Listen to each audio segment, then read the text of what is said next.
দারিদ্রতা ও অসম্মান হতে বাঁচতে ফজর ও মাগরিবের নামাজের পরে একটি দোয়া 7 বার করে পড়বেন। আল্লাহ পাক রব্বুল আলামিন আপনাকে সম্মান দান করবেন এবং আল্লাহ পাক রব্বুল আলামিন দারিদ্রতা থেকে মুক্তির ব্যবস্থা করে দিবেন। এটা আমার কথা নয়, নবীজি সাল্লাল্লাহু আলাইহি সাল্লাম নিজে আমাদেরকে জানিয়ে দিয়েছেন। এটা হচ্ছে আবু দাউদ শরীফের ভিতরে রয়েছে এবং অন্যান্য হাদিসের কিতাবের ভিতরে রয়েছে। 1544 নম্বর হাদিস, খুবই চমৎকার একটি হাদিস।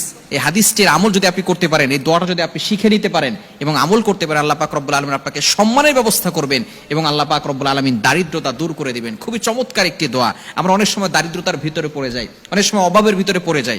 এরকম আল্লাহ পাক রব্বুল আলামিন পরীক্ষা করার জন্য মানুষকে বিভিন্নভাবে অভাবের ভিতরে ফেলে দেন।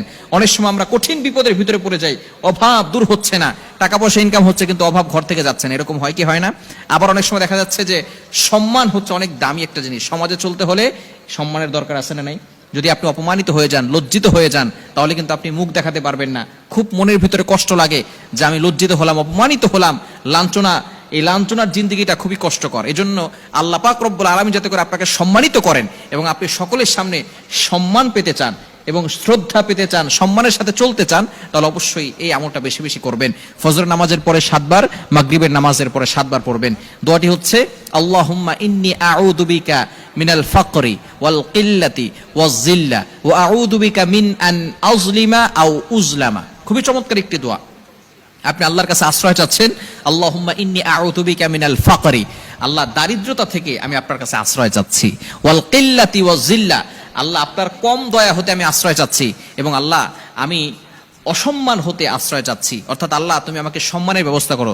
জিল্লাত, আল্লাহ আমাকে অপদস্থ করবে না, আমাকে লাঞ্ছিত করবে না, আল্লাহ তুমি আমাকে সম্মানের ব্যবস্থা করো। আল্লাহুম্মা ইন্নী আউযু বিকা মিনাল ফাকরি ওয়াল কিল্লাতি ওয়াজ জিল্লা। এরপরে আপনি দোয়া করছেন আউযু বিকা মিন আন আযলিমা আও উযলামা, আল্লাহ আমাকে জুলুম করা হতে এবং নির্যাতিত হতে তুমি আমাকে হেফাজত করো, তোমার কাছে আমি আশ্রয় প্রার্থনা করছি। অর্থাৎ আপনি যদি কারোর উপরে জুলুম করে ফেলেন তাহলে কিন্তু ভয়ঙ্কর একটি গুনাহের কাজ করে ফেলবেন, কারণ জুলুম আল্লাহ তাআলা সহ্য করেন না। আল্লাহ কারোর উপর জুলুম করবেন না এবং জুলুম করা আল্লাহ তাআলা কখনোই পছন্দ করেন না।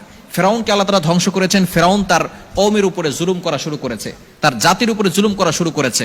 নমরুদ, সে জুলুম করত, তার এলাকার যে মানুষগুলো ছিল তাদের উপরে জুলুম করত।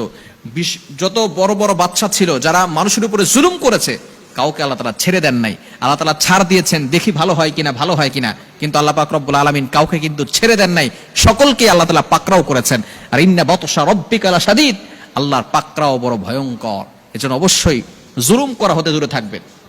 আপনি যেখানে থাকেন না কেন, কারো উপরে আপনি জুলুম করবেন না। আপনার মেয়ের উপরে বলেন, আপনার ছেলের উপরে বলেন, আপনার বউয়ের উপরে বলেন, কারো উপরে আপনি জুলুম করতে যাবেন না। সবসময় খেয়াল রাখতে হবে।